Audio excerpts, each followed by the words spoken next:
Hello student, welcome to digital platform of Winsome International School. आज हम पढ़ेंगे chemistry में क्लास 12th का चैप्टर नंबर 1 सॉल्यूशन, इसका पार्ट नंबर 6 राउल्ट लॉ। इसमें हमारा कंटेंट रहने वाला है आज के सेशन में Raoult law for liquid liquid solution and second Raoult law for solid liquid solution. फिर हम कंपेयर करेंगे, हमने इससे पहले हेनरी लॉ के बारे में पढ़ा था, Raoult law and Henry law में कंपैरिजन करेंगे। फिर हम पढ़ेंगे डाल्टन लॉ एंड नेक्स्ट हमारे पास रहेगा relation between mole fraction in liquid phase and vapour phase और एक न्यूमेरिकल देखेंगे। फर्स्ट हम शुरू करते हैं यहाँ पर Raoult law. Raoult law solution के लिए दिया गया था। यहाँ पर सोल्यूशन हम दो तरीके से बनाएंगे। फर्स्ट सॉल्वेंट हमारा लिक्विड ही रहेगा, सॉल्यूट फर्स्ट टाइम हमारा सॉल्यूट लिक्विड है एंड सेकेंड टाइम हमारा सॉल्यूट जो रहेगा वो सॉलिड स्टेट में रहने वाला है। तो फर्स्ट लिक्विड लिक्विड सॉल्यूशन, इसका मीनिंग क्या है कि हमारे पास में सॉल्वेंट क्या है, यहाँ पर लिक्विड। सॉल्वेंट हमारे पास लिक्विड है और सॉल्यूट हमारे पास में ये भी लिक्विड है। जैसे एग्जांपल देखिए, एग्जांपल हमारे पास है C2H5OH प्लस वाटर, यानी इथेनॉल एंड वाटर। सबसे बड़ी बात, ऑयल एंड वाटर दोनों लिक्विड है, लेकिन यहाँ पर हम अप्लाई नहीं करेंगे। क्यों नहीं करेंगे? क्योंकि सॉल्यूशन का मीनिंग होता है होमोजेनस मिक्सचर और ऑयल एंड वाटर क्या है, हेट्रोजेनस मिक्सचर, दो अलग अलग लेयर बना लेते हैं। तो हमें एक ऐसा ही सॉल्यूशन लेना पड़ेगा जिसमें सॉल्यूट भी हमारा लिक्विड हो और सॉल्वेंट भी हमारा लिक्विड ही हो, लेकिन यहाँ पर दोनों होमोजेनस मिक्सचर बनाए, हेट्रोजेनस मिक्सचर ना बनाए। Suppose two liquids form ideal solution. यहाँ पर ये आइडियल सॉल्यूशन नहीं है, यहाँ पर हम ले सकते हैं C6H6 एंड C6H5CH3। ये सॉल्यूशन कैसा है? Ideal solution. आगे के चैप्टर में हम इसको पढ़ने वाले हैं।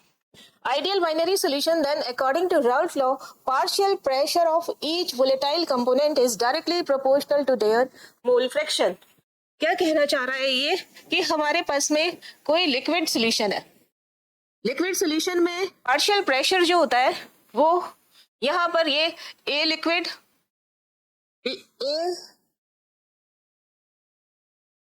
ए पूरे चैप्टर में ए हम किसको डिनोट करेंगे? सॉल्वेंट को। और नेक्स्ट ये बी, और बी हम किसको कर रहे हैं? सॉल्यूट को। यहाँ पर क्या डेवलप करनी है? वेपर, तो इसलिए हम इसे कवर करके रखते हैं।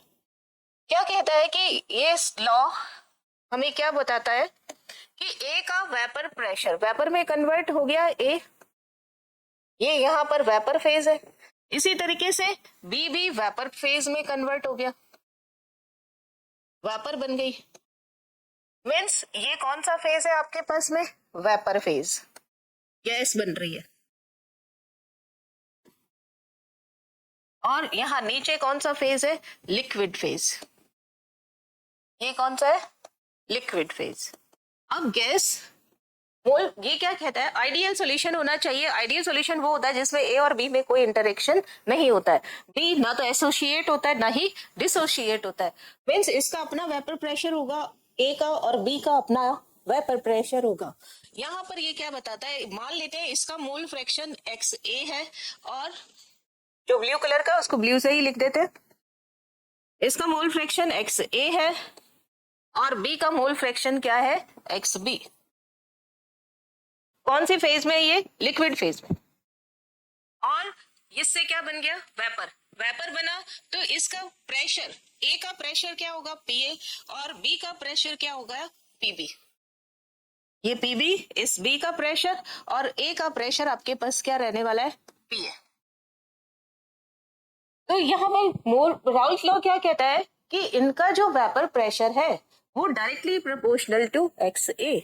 जितना XA ज्यादा होगा प्रेशर भी उतना ही ज्यादा होगा। राउल्ट लॉ क्या कहता है? PA is directly proportional to XA and PB is directly proportional to XB। PA को XA से रिलेट किया है और PB को XB से रिलेट किया है। जब आप इसको हटाते हैं मीन्स प्रोपोर्शनिटी का साइन, तो P A is equal to P A not x A and P B is equal to P B not x B. अभी सभी डिनोशंस लिखते हैं हम। क्या है यहाँ पर? P A partial pressure of a liquid, partial pressure of, जब भी एक से ज्यादा कंपोनेंट होता है तो हर एक कंपोनेंट के लिए पार्शियल वर्ड यूज होगा, partial pressure of liquid A in solution. Partial pressure हमेशा सॉल्यूशन में रहता है, और पी ए नॉट ये भी प्रेशर है, पार्शियल प्रेशर ही है of pure solvent. Vapour pressure ही है of pure A. Pure A का पार्शियल वेपर प्रेशर लिख देते हैं यहाँ पर, vapour pressure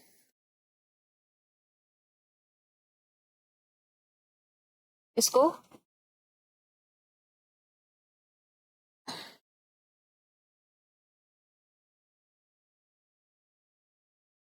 vapour pressure of pure A and partial vapour pressure of liquid A in solution. Solution के लिए नॉट नहीं आएगा, जब प्योर आएगा तब पी ए नॉट आएगा। ऐसे ही पीबी, सॉल्यूशन में बी का क्या प्रेशर है, और पीबी नॉट जब हम खाली बी ले ले, ओनली बी ले, तो उसका जो वेपर प्रेशर होगा उसको क्या बोल दिया गया है? PB nought. और यहाँ पर एक्स बी और एक्स ए क्या चीज है? Mole fraction of A, mole fraction of A. और एक्स बी क्या है यहाँ पे? Mole fraction of B. Okay, यहाँ बस इतना ही ध्यान रखना है, P A is proportional to x A. Henry law में हमने क्या पढ़ा था? सेम चीज पढ़ी थी, P A proportional to x A, लेकिन प्रोपोर्शनलिटी का साइन हटाया था तो पी ए नॉट की जगह के एच किया था, जिसे हम आगे कोरिलेट करेंगे। नाउ फॉर लिक्विड सॉल्यूशन, यहाँ पर दो वोलेटाइल लिक्विड दिए हुए हैं, डायग्राम में देखेंगे ये दो वोलेटाइल लिक्विड ए और बी। फर्स्ट के अंदर हमने सिर्फ किसको बनाया है? डेरिवेशन नहीं किया, यहाँ पे हम डेरिवेशन करेंगे। ए और ए सॉल्यूट है और बी जो है वो सॉल्वेंट है। वेपर बनेगी, ए की भी बनेगी और बी की भी बनेगी।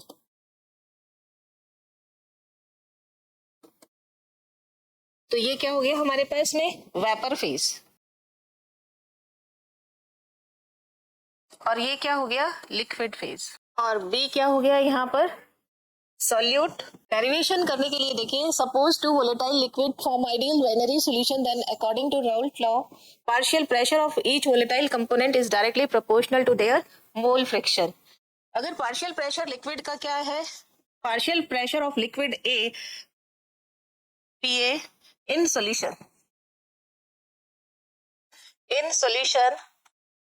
कितना है? P A mole fraction of A in solution कितना है? X A. तो हमने क्या पढ़ा? P A is proportional to x A. Proportionality का साइन हटाया तो P A is equal to P A not x A. ये अभी हम पढ़ के आए हैं इस इक्वेशन नंबर 1। अभी हम पूरे सॉल्यूशन का टोटल वेपर प्रेशर निकालने वाले हैं। Now partial pressure of B, यहाँ पे बी क्या है? सॉल्यूट। बी क्या है यहाँ पर? सॉल्यूट। और ए क्या है यहाँ पर? सॉल्वेंट। दोनों ये लिक्विड है, आइडियल सॉल्यूशन बना रहे हैं और दोनों वेपर में कन्वर्ट होंगे, यानी वोलेटाइल लिक्विड है। वोलेटाइल का मतलब भी यही होता है कि वो वेपर में कन्वर्ट होते हैं। Partial pressure of liquid B in solution क्या हो गया? P B. Mole fraction of B in solution यहां पर क्या हो गया? X B. राउल्ट लॉ क्या कहता है? P B proportional to X B. Now P B is equal to P B not x B. It is equation number 2। हमें क्या निकालना है इससे? Total vapour pressure of solution. आप इस फॉर्मूले में क्या डिराइव करने वाले हैं? इस यहाँ पर total vapour pressure of solution. कौन सा सॉल्यूशन है? इसे आप डिराइव करने वाले हैं, इसका डेरिवेशन कर रहे हैं आप कि total vapour pressure of solution. तो हमने सॉल्यूशन में दो कंपोनेंट है, बाइनरी कंपोनेंट है, दोनों ही वोलेटाइल है। P A is proportional to x A, तो हमारे पास ये फॉर्मूला आ गया according to Raoult law. P V is equal to P V naught x B. Naught word कब आता है? जब हम इसको प्योर में लेते हैं। According to Dalton law of partial pressure, आपको क्या क्या कहता है पार्शियल प्रेशर? कि if two non reacting, two और मोर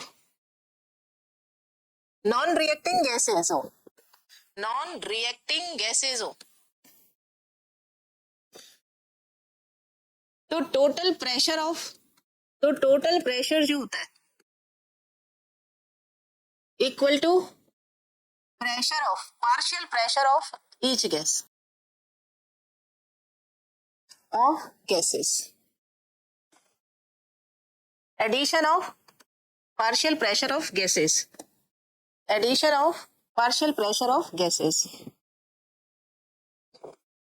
जोड़ना addition of partial pressure of gases. ये बात किसने कही थी? डाल्टन ने।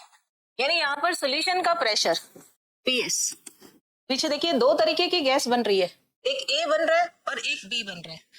ए से जो प्रेशर डेवलप हो रहा है वो क्या होगा? पीए, और बी से जो प्रेशर डेवलप होगा वो क्या होगा? पीबी। दोनों एक दूसरे से रिएक्शन नहीं करेंगे, तभी ये आइडियल सॉल्यूशन है। और टोटल कितना हो जाएगा? PA plus PB. Total vapour pressure PS, PS मतलब सॉल्यूशन का प्रेशर कितना हो जाएगा? PA plus PB. दोनों को ऐड कर दिया। फ्रॉम इक्वेशन 1 एंड 2 पीए किसके इक्वल है? पीए नॉट एक्स ए, और पीबी किसके इक्वल है? PB not x B. दोनों इसमें पुट कर देंगे। From equation 1 and 2 PS is equal to क्या हो जाएगा? PA nought x A plus PB not x B. अब देखिए x A plus x B हमेशा कितना होगा? 1। ये आप मोल फ्रैक्शन वाले पार्ट में पढ़ चुके हैं। आप क्या जानते हैं? X A plus x B equal to कितना है? 1। तो एक्स ए कितना हो जाएगा? 1 माइनस एक्स बी, और एक्स बी क्या हो जाएगा? 1 माइनस एक्स ए। हमें कोई एक वैल्यू दे रखी होगी, या तो एक्स ए की दे रखी होगी या एक्स बी की दे रखी होगी, तो उसके बेस पर हम क्या मालूम करना चाहते हैं? Total pressure. तो टोटल प्रेशर के लिए अगर हम पुट करें X B, put value of X B, value of X B कितना रखना है? 1 माइनस एक्स ए रखे। पीएस इज इक्वल टू क्या हो जाएगा? पीए नॉट एक्स ए और plus PB not x B की जगह क्या आ जाएगा? 1 माइनस एक्स ए। ओपन किया ब्रैकेट को तो क्या आ जाएगा यहाँ पे? PA nought x A plus PB not minus PB not x B. हम क्या चीज कॉमन ले लेंगे? PS is equal to x A. इन दोनों को पास पास रखेंगे तो पीएस की वैल्यू क्या आ जाएगी? यहाँ पर पीएस इज इक्वल टू क्या आ जाएगा? पीबी नॉट पहले रख दिया plus P A not x A minus P B not x A. P S is equal to P B naught plus common क्या लिया? एक्स ए, क्या हो गया? P A naught minus P B naught. यानी अगर मेरे पास में प्योर सॉल्वेंट का या पी ए नॉट की वैल्यू ज्यादा हो और पी बी नॉट की वैल्यू कम हो, तब मैं ये फॉर्मूले से टोटल वेपर प्रेशर या टोटल प्रेशर ऑफ सॉल्यूशन जो है वो फाइंड आउट कर सकते हैं। क्या मालूम करना है? ये क्या बताता है?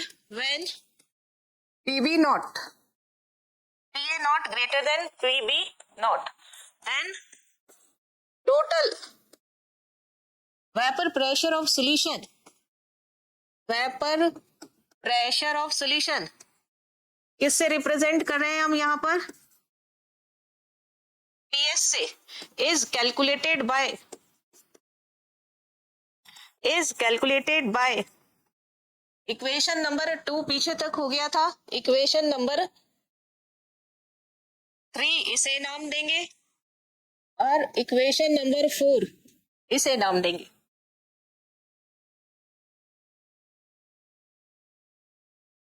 तो आप इसे इक्वेशन नंबर 4 से कैलकुलेट कर सकते हैं। सपोज आपके पास में पीबी नॉट बड़ा है, तो यहाँ पे पीबी नॉट की जगह क्या आ जाएगा? PA nought. यहाँ एक्सए की जगह क्या आ जाएगा? X B. PB not minus x A. तो आपके पास में दोनों तरीके के फॉर्मूले हैं कि अगर मेरे पास में पीए नॉट बड़ा है पीबी नॉट से, तब हम इक्वेशन नंबर 4 से कैलकुलेट कर लेंगे, और यदि इसका अपोजिट है तब हम क्या इक्वेशन लेंगे? नेक्स्ट पेज पे ले लेते हैं। If P B naught is greater than P A naught, then total vapor pressure of solution means PS is calculated by following equation.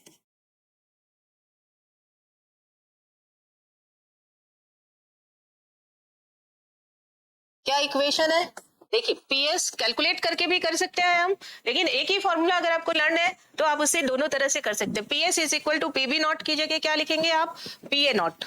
जिसका कम है उसे लिखना है, प्लस एक्सए की जगह क्या आ जाएगा? एक्सबी। कंपोनेंट क्या आ जाएगा? एक्सबी। मोल फ्रैक्शन किसका आएगा? बी का। और P B not minus P A naught. X B PB naught क्योंकि बड़ा है, और माइनस पीए नॉट।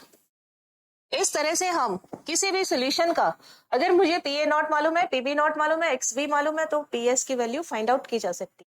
या मेरे पास में बाकी 3 चीजें हैं तो हम किसी भी एक चीज की वैल्यू फाइंड आउट कर सकते हैं। ये इक्वेशन नंबर क्या हो गया? पीछे हमने 4 नाम दिया था तो इसको 5 नाम दे लेते हैं। ओके, नेक्स्ट हम पढ़ते हैं graphical representation of this solution. Means अगर आपके पास में लिक्विड सॉल्यूशन है तो इसका ग्राफिकल रिप्रेजेंटेशन आप कैसे करेंगे?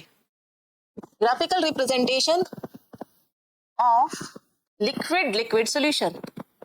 सबसे पहली बात, ये सॉल्यूशन इस तरीके का है कि ये आइडियल सॉल्यूशन बना रहा है। आइडियल सॉल्यूशन क्या होता है? जब सॉल्यूट और सॉल्वेंट में किसी तरीके की कोई रिएक्शन नहीं होती। जैसे फॉर एग्जांपल आप किसको ऐड कर रहे हैं? C6H6 benzene and toluene. Toluene का फॉर्मूला C6H5CH3। दोनों ये लिक्विड है और दोनों से क्या बनेगा? आइडियल सॉल्यूशन बनेगा। तो इसका टोटल वेपर प्रेशर जो होगा, पीएस जो होगा, वो पीए प्लस पीबी, ये हम पीछे बता चुके हैं। पीएस जो होगा वो क्या होगा? पीए नॉट। ये किससे आता है? डाल्टन लॉ से। और इसमें वैल्यू पीए की कहां से आएगी? राउल्ट लॉ से। डाल्टन लॉ गैसियस पर लागू होता है और गैसेस पर अप्लाई होता है, और राउल्ट लॉ जो होता है वो सॉल्यूशन पर अप्लाई होता है। इसका ग्राफ हम प्लॉट करते हैं। ग्राफ में देखिए, अलग अलग ग्राफ को प्लॉट किया जा सकता है, एक साथ भी कर सकते हैं हम। एक्स एक्सिस पर हम क्या ले रहे हैं? Mole fraction. मोल फ्रैक्शन को किससे रिप्रेजेंट किया जाता है? एक्स से। और यहां पे हम क्या ले रहे हैं? Vapour pressure. इस एक्सिस पे भी हम क्या ले रहे हैं? Vapour pressure. क्यों दोनों जगह वेपर प्रेशर लिया वाई पे? क्योंकि हमारे पास में 2 कंपोनेंट है, one is A and another is B, और दोनों ही वोलेटाइल है। यहाँ पर हम एक्स ए की वैल्यू जो है मान लेते हैं, यहाँ पर एक्स ए 1 है। एक्स ए की वैल्यू 1 होने का मतलब वो प्योर सोल्यूशन है और उसमें दूसरा कंपोनेंट प्रेजेंट नहीं है। दूसरा कंपोनेंट क्या है हमारे पास? X B. वो कितना हो गया? 0। जब हम एक्स एक्सिस की तरफ मूव करते हैं तो एक्स ए की वैल्यू कम होती जाती है और एक्स बी की वैल्यू बढ़ती जाती है। इस पॉइंट पर सपोज कर लेते हैं एक्स ए 0 हो गया और एक्स बी मेरे पास 1 हो गया।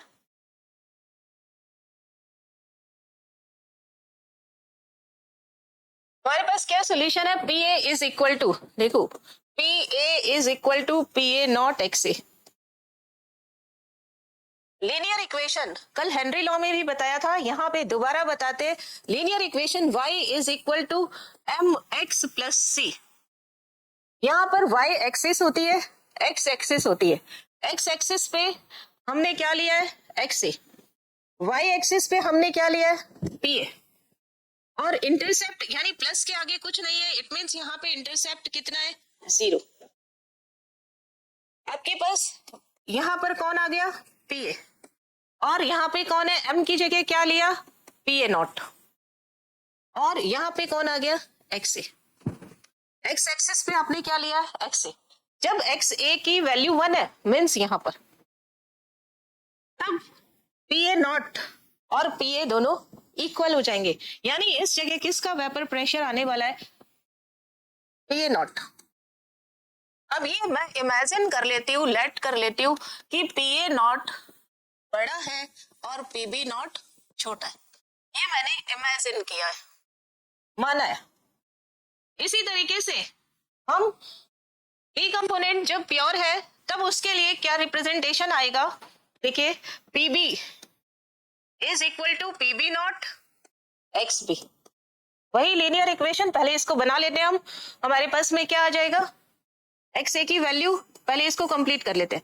अगर 1 है तो पी ए किसके इक्वल टू होगा, पी ए नॉट, यानी यहां पे आ गया।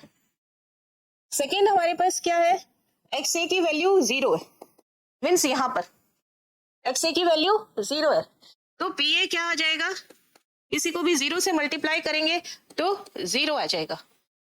तो यहां पर मेरे पास में पी ए नॉट ये रहा, और ये यहां पर पी ए की वैल्यू क्या हो गई, 0, मीन्स एकदम लीनियर इक्वेशन आएगी, लीनियर कर्व आएगा, एक सीधी लाइन आप स्केल से मिलाएंगे। किसके लिए आया, P A is equal to P A not x A के लिए। तो इसके ऊपर हम लिख देते हैं इक्वेशन के ऊपर, P A is equal to P A not x A. आप मिलान कर सकते हैं, एक्स ए की वैल्यू 1 है तो पी ए किसके इक्वल टू है, पी ए नॉट के, एक्स ए की वैल्यू 0 है तो पी ए की वैल्यू क्या होगी, 0। सिमिलरली हम P B is equal to P B not x B, इसके लिए भी ग्राफ प्लॉट कर सकते हैं। कैसे प्लॉट करना है आपको ग्राफ, वही y is equal to M x plus सी।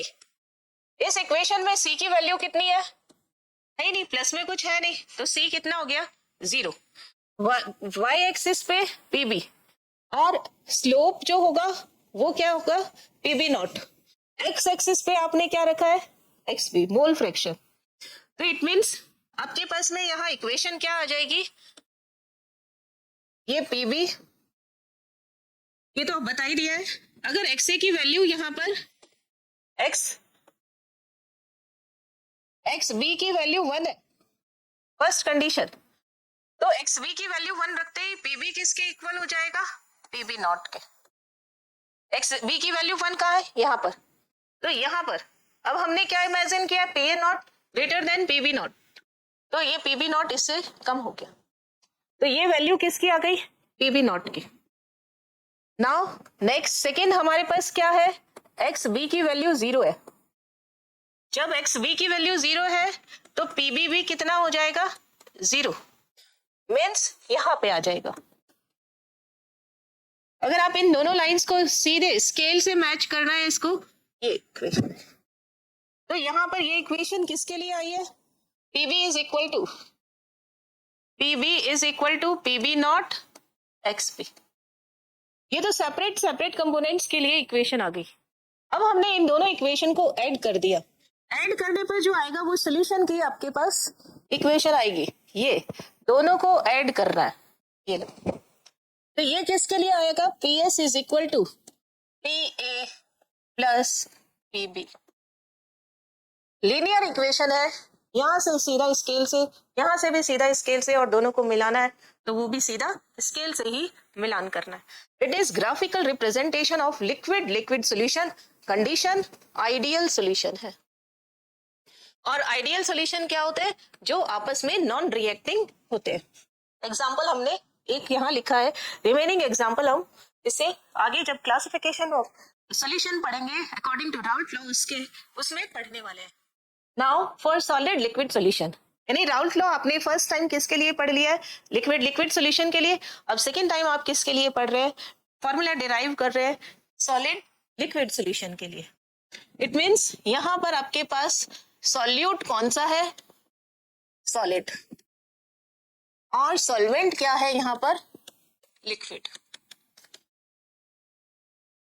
अब देखिए ये लिक्विड है, ये तो क्या होगा? वोलेटाइल। और ये सॉलिड जो है वो क्या होगा? Non volatile. नॉन वोलेटाइल का मतलब क्या हो गया? इसकी वेपर नहीं बनेगी, और जिसकी वेपर नहीं बनेगी उसका वेपर प्रेशर भी नहीं होगा। नॉन वोलेटाइल यानी इसका कोई वेपर प्रेशर नहीं होता। No vapour, so no vapour pressure, उसका वेपर प्रेशर भी नहीं होगा। यहां पर एग्जांपल हम देख लेते हैं। एग्जांपल देखिए, urea plus water. Again ideal solution है, no composition, no association and no dissociation. ना तो यूरिया एसोसिएट होता है, ना ही यूरिया डिसोसिएट होता है। डेरिवेशन इसके अंदर पहले हम डायग्राम देखते हैं, उसके बाद डेरिवेशन देखेंगे। आपने वाटर में यूरिया को मिक्स करना है, तो वाटर वोलेटाइल हो गया और यूरिया नॉन वोलेटाइल हो गया। जो नॉन वोलेटाइल कंपोनेंट है उसे हम सॉलिड बनाएंगे। वेपर प्रेशर क्रिएट करने के लिए ढक्कन लगाना जरूरी है, कंटेनर क्लोज होना चाहिए।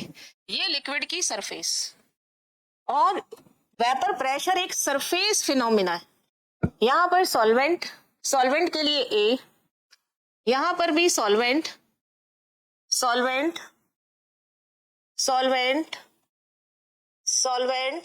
And solvent. सॉल्यूट को हम सॉलिड बनाएंगे, मीन्स ये सॉलिड वोलेटाइल नहीं होगा। सॉल्यूट वोलेटाइल नहीं है, यानी ग्रीन कलर का क्या है? सॉल्यूट वोलेटाइल नहीं है।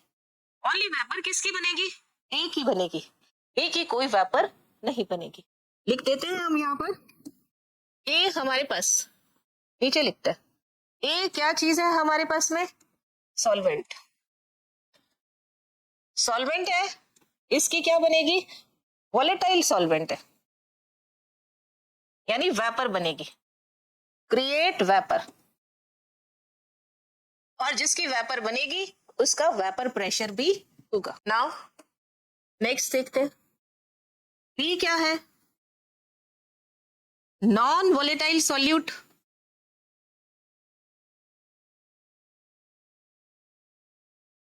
Means urea.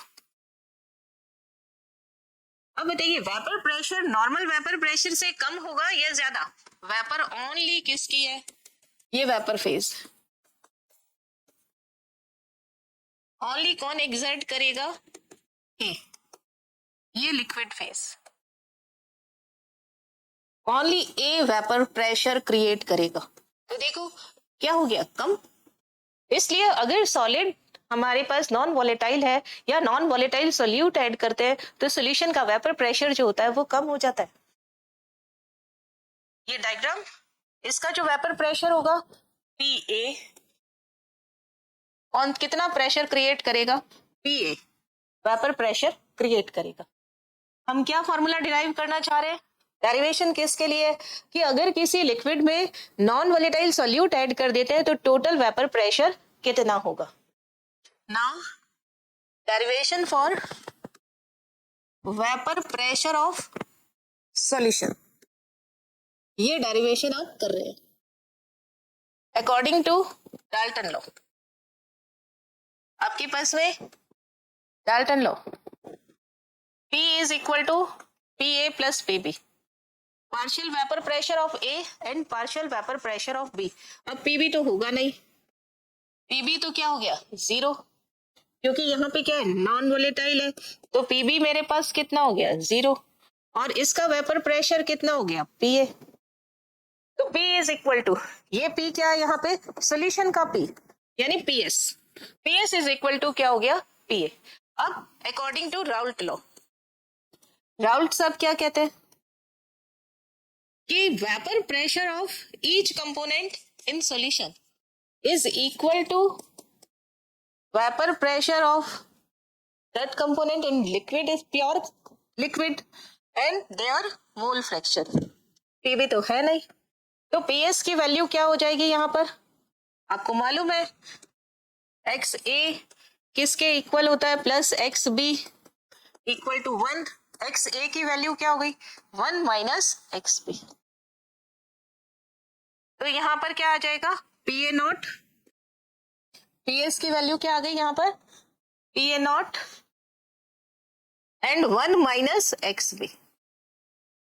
PS is equal to PA naught minus PA naught xb.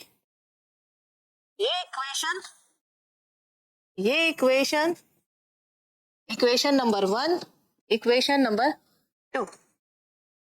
Now equation number 3. Total आप क्या कर रहे हैं? वेपर प्रेशर निकाल रहे हैं सॉल्यूशन का. आपको सिर्फ क्या चाहिए? पीए नॉट चाहिए और एक्स ए चाहिए या एक्स बी चाहिए. एक्स ए दे रखा तो 1 माइनस एक्स बी कर दी. एक्स बी कैलकुलेट कर सकते हैं हम 1 माइनस एक्स ए करके, और एक्स बी अगर आपको निकालना है तो 1 माइनस एक्स ए कर सकते हैं. टोटल क्या होता है? X A plus x B is equal to 1. Now limitation of Raoult law. अभी देखा आपने राउल्ट लॉ, हमने दो कंपोनेंट्स के किया, लिक्विड पर और लिक्विड सॉल्यूशन सॉलिड पर. और कंडीशन क्या थी? दोनों ही नॉन रिएक्टिंग होना चाहिए. Means only very dilute solution are applicable. थोड़ा सा ही डालना है सॉल्यूट, ज्यादा नहीं होना चाहिए, तो इसको हम बोलेंगे dilute solution. Only solution containing non volatile solutes are subject to Raoult law. Solute कैसा होना चाहिए? Non volatile. लिक्विड पर अप्लाई होता है एंड सॉलिड लिक्विड पर. तो सॉलिड हमारे पास कैसा होना चाहिए? Non volatile. Raoult law does not apply dissociating and associating solutes in a given solution. जब एसोसिएशन हो जाए, डिसोसिएशन हो जाए, तो राउल्ट लॉ अप्लाई नहीं कर सकते. ये राउल्ट लॉ की लिमिटेशन है. अब हम पढ़ते हैं Raoult law versus Henry law. हमने राउल्ट लॉ भी पढ़ लिया और हेनरी लॉ भी पढ़ लिया. तो पहले देखिए क्या Raoult law and Henry law both laws state that partial pressure of volatile component, कि कंपोनेंट हमारे पास में वोलेटाइल होना चाहिए, is directly proportional to its mole fraction of solution. दोनों ने ही पार्शियल प्रेशर के बारे में बताया और दोनों ने ही उसका कंसंट्रेशन के साथ रिलेशन बताया. तो एक साइड मैं लिख देती हूँ हेनरी लॉ, है ना, एक साइड लिख दिया, और एक साइड हम लिख देंगे राउल्ट लॉ. सबसे पहली बात यहाँ पर क्या है? हेनरी लॉ के अंदर आपके पास सॉल्यूट क्या होता है? गैस. और सॉल्वेंट क्या होता है? लिक्विड. दोनों ये केस में सॉल्वेंट तो लिक्विड ही रहेगा. कौन बदल जाता है? सॉल्यूट. हेनरी लॉ में गैस होती है और राउल्ट लॉ के अंदर अगर यहाँ पर सॉल्यूट की बात की जाए तो आपके पास दो सॉल्यूट होंगे. फर्स्ट होगा लिक्विड और सेकेंड होगा आपके पास में सॉलिड. सॉल्वेंट यहाँ पर भी आपका लिक्विड ही रहेगा. दोनों में ही गैसेस और मतलब सॉल्वेंट और सॉल्यूट में कोई रिएक्शन नहीं होनी चाहिए. यहाँ पे no association and no dissociation, और यहाँ पे कोई भी केमिकल रिएक्शन नहीं होनी चाहिए, तभी एप्लीकेबल होगा हेनरी लॉ. और यहाँ पर सॉल्यूट रिएक्ट नहीं करना चाहिए, न एसोसिएशन न डिसोसिएशन, तभी अप्लाई होगा आपका राउल्ट लॉ. नेक्स्ट इन्होंने क्या बताया? P is equal to PA इज proportional to XA. XA mole fraction था, यानी कंसंट्रेशन से इन्होंने रिलेट किया. मोल फ्रैक्शन की जगह कंसंट्रेशन वर्ड यूज लिया था. और PA इज इक्वल टू क्या कर दिया था? KH into XA. छोटा सा डायग्राम बनाते हैं. यहाँ पर ये लिक्विड फेज है और ये वेपर फेज है. यहाँ पर गैस, ये गैस, ये प्रेशर क्रिएट कर रही है PA,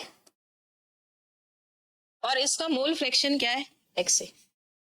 तो यहाँ पर आपने KH क्या ले लिया? Henry constant. नाउ इन्होंने क्या बताया?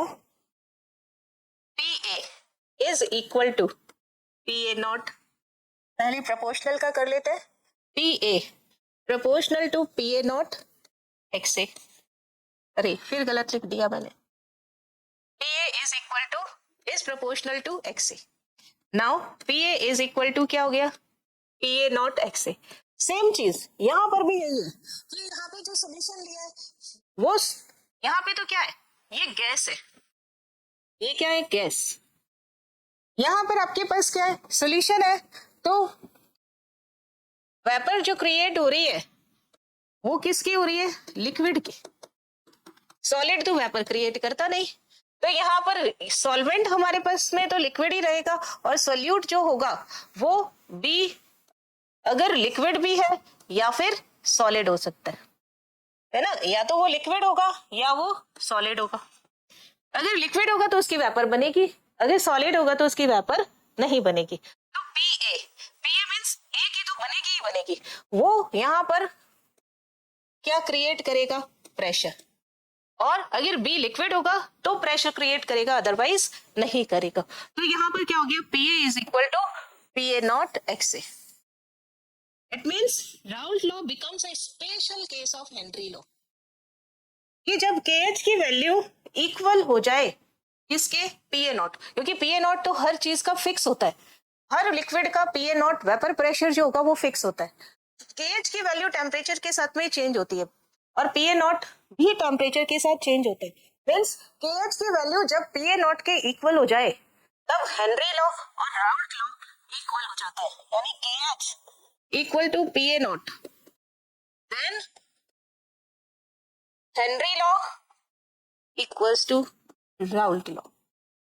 स्पेशल केस है of Henry law, Raoult law is a special case of Henry law. Now next हम पढ़ते हैं डाल्टन लॉ। डाल्टन लॉ किसके लिए दिया गया था, कौन, नॉन रिएक्टिंग गैसेस के लिए।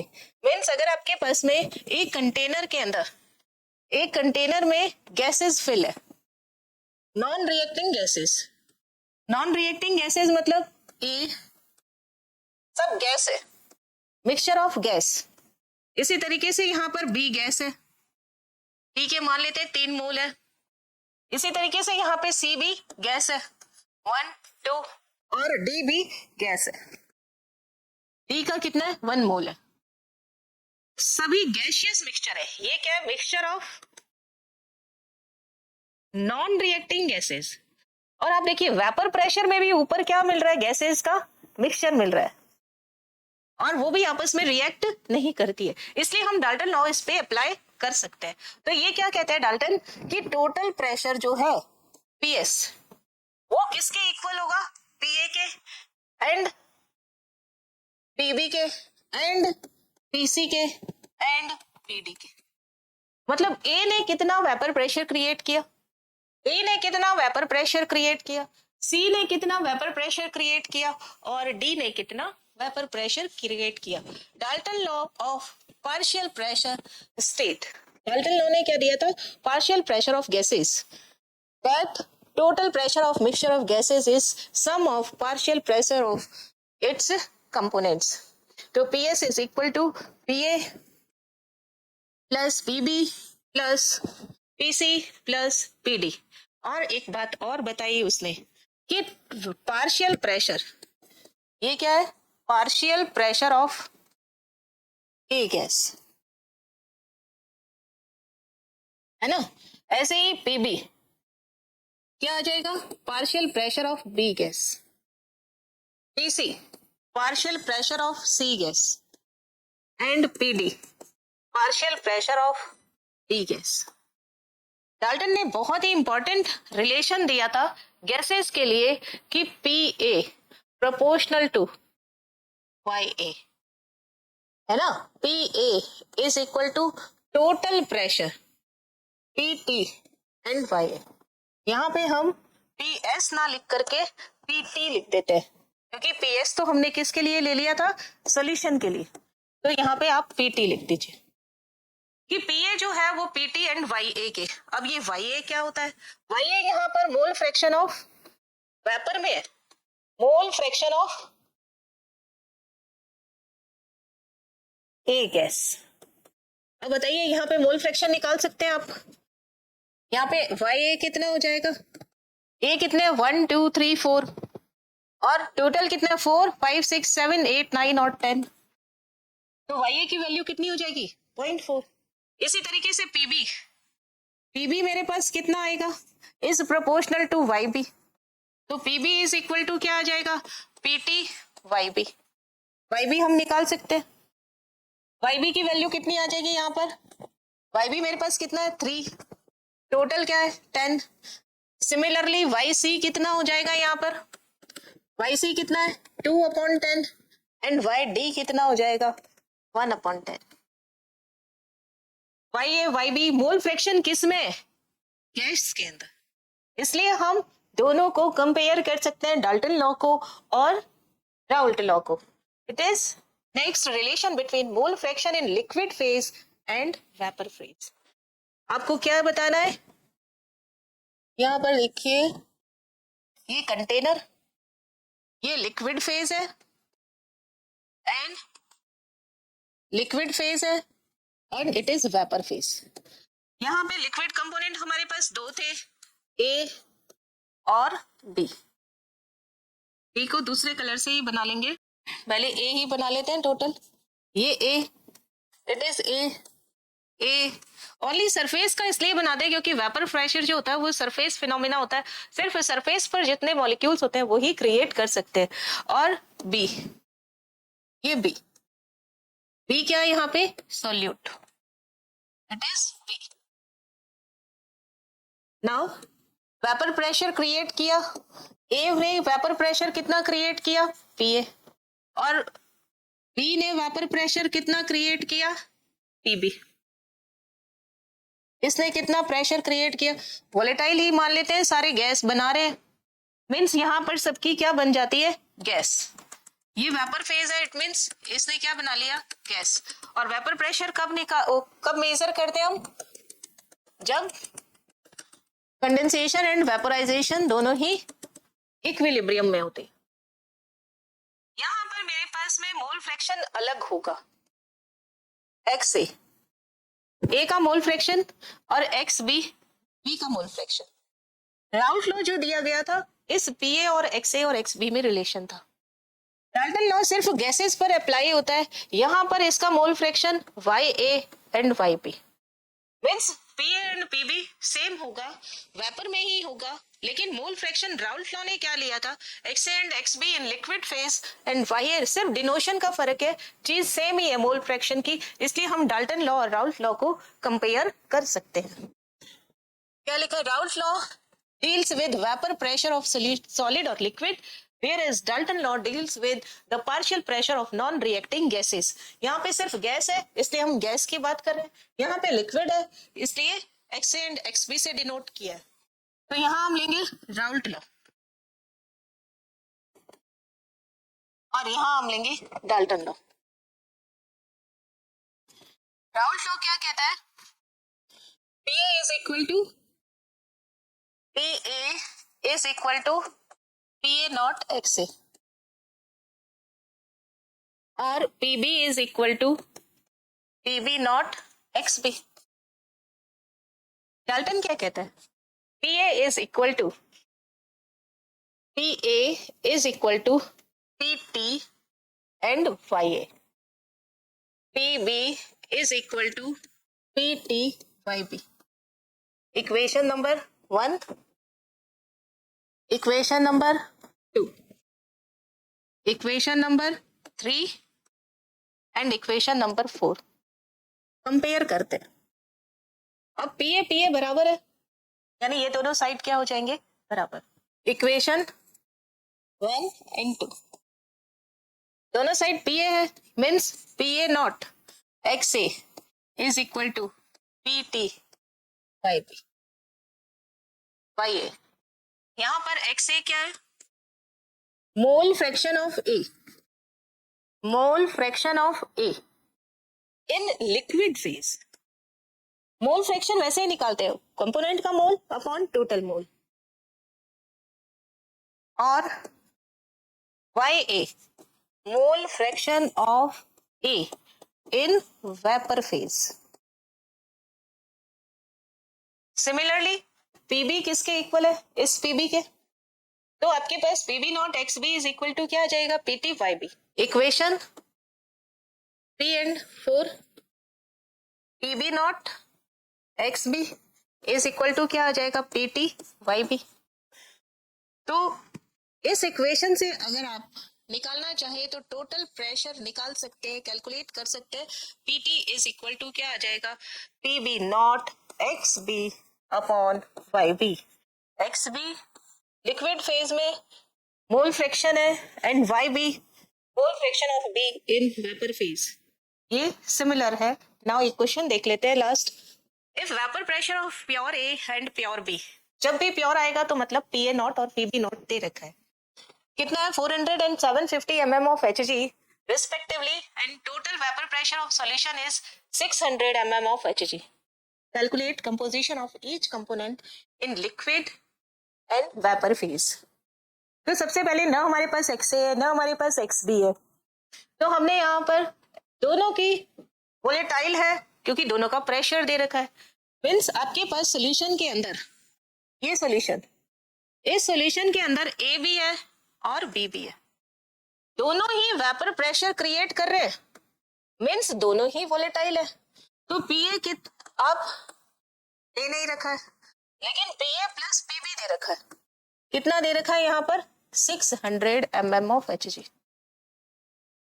और आपको क्या कैलकुलेट करना है, X A X B Y A and Y B, ये कैलकुलेट करना है, इन सब की वैल्यूज कैलकुलेट करनी है, ये क्वेश्चन दिया है। और साथ में क्या दिया है, पी ए नॉट जब प्योर आता है तब आंसर में क्या लिखते हैं, पी ए नॉट दे रखा है कितना 400 mm of Hg, P B naught भी दे रखा है कितना 750 mm ऑफ Hg। और आपके पास फॉर्मूला क्या है, P S is equal to P A naught P A plus P B, या दोनों को एक साथ बाद में लिख देंगे, P A plus P B. P S की वैल्यू भी दे रखी है, कितनी दे दी है इसने 600 mm of Hg। Liquid liquid formula हमारे पास है, हम उससे इसको कैलकुलेट कर सकते हैं। सबसे पहले मोल फ्रैक्शन निकालेंगे, P A not x A, X A X B कुछ भी लिया जा सकता है, कैलकुलेट पहले किया जा सकता है, plus P B not x B, सारी वैल्यूज रख देते हैं हम, एक को 1 माइनस एक्स से कर देंगे और फिर वैल्यू कैलकुलेट कर देंगे। पी एस की वैल्यू कितनी दे रखी है 600, पी बी नॉट की वैल्यू कितनी दे रखी है यहाँ पर 400, एक्स ए ही रहने देते हैं, प्लस पी बी नॉट कितना दे दिया है 750, इसको 1 माइनस एक्स ए कर देते हैं ताकि मेरे पास सिर्फ एक ही चीज निकालनी रह जाएगी, यहाँ पर एक्स ए, एक ही चीज को कैलकुलेट किया जा सकता है।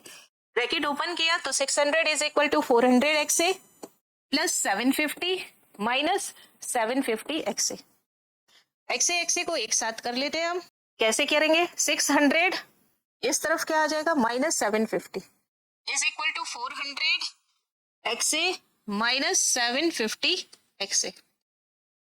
अब हमने माइनस करना है तो 750 में से 600 को माइनस किया तो कितना आया 150, ये माइनस का ये प्लस का जो बड़ा होता है उसी का साइन आएगा, तो यहाँ पे कितना आ गया माइनस का 150, और ये कितना आ जाएगा 750 और 400 माइनस किया, 750 माइनस का और ये प्लस का, तो 0 5 और 3 कितना आ गया यहाँ पर माइनस का 350, माइनस का 350 एक्स से, माइनस माइनस कैंसिल हो गया, ये माइनस कैंसिल हो गया, तो हमारे पास में क्या आंसर आ जाएगा यहाँ पर X A is equal to ये 150 अपॉन में 350, 0 to 0 कैंसिल हो गई, 5 की टेबल से काटेंगे तो हमारे पास एक्स ए कितना आ जाएगा 3/7, एक्स ए कितना आ गया 3/7, तो एक्स बी क्या होगा 1 माइनस 3/7, यही कैलकुलेट कर लेते हैं। फर्स्ट हमारे पास आंसर आ गया एक्स ए कितना 3/7, ये फर्स्ट आंसर आ गया। नाउ एक्स बी क्या करेंगे कैलकुलेट, 1 माइनस एक्स ए, तो 1 माइनस 3/7, यानी 7 कॉमन आ गया, एलसीएम लिया तो ये 7 माइनस 3 यानी 4/7। तो X A and then X B calculate कर लिया, कितना आ गया 4/7। ये सेकेंड आंसर। अब मुझे क्या करना है, किसको कैलकुलेट करना है, वाई ए और वाई बी। ये क्या हमने कैलकुलेट कर लिया, मोल फ्रैक्शन इन लिक्विड फेज। लिक्विड फेज में क्या आया हमारे पास में, एक्स ए कितना आया 3/7 एंड एक्स बी कितना आया 4/7। हाफ आंसर हो गया। नाउ नेक्स्ट सेकेंड क्या कैलकुलेट करना है आपको, mole fraction in vapour phase. Vapour phase, vapour phase में कैसे कैलकुलेट करते हैं, आपको मालूम है P A is equal to P T into Y A. किसने दिया था, डाल्टन ने। और पी ए की वैल्यू क्या है, P A not x A.